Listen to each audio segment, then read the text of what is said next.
Menteri Agama Nasaruddin Umar mengatakan Pangeran Muhammad bin Salman mendukung penuh pendirian Kampung Haji Indonesia, dan putra mahkota Kerajaan Arab Saudi ini berharap pembangunan Kampung Haji bisa segera cepat terrealisasi. Dan pendengar, Menteri Agama Nasaruddin juga saat mendampingi Presiden Prabowo Subianto melakukan kunjungan ke Arab Saudi mengungkapkan bahwa salah satu poin penting yang dibahas dalam pertemuan bilateral ini yaitu rencana pembangunan kampung haji di Arab Saudi. Dan pemerintah Indonesia menurut Menteri Agama terus memperkuat hubungan bilateral dengan Arab Saudi, khususnya di bidang pendidikan, ekonomi, dan juga pengelolaan haji.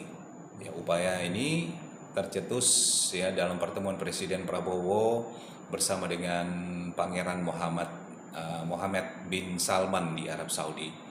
Dan Menteri Agama juga sempat mendampingi Presiden saat menjajaki pembicaraan teknis ini dengan beberapa pihak Arab Saudi juga, dan pertemuan bilateral ini berlangsung selama kurang lebih 1 jam dan menjadi momentum strategis untuk memperkuat peran Indonesia dalam penyelenggaraan haji sekaligus sebagai bentuk pelayanan optimal bagi jamaah Indonesia.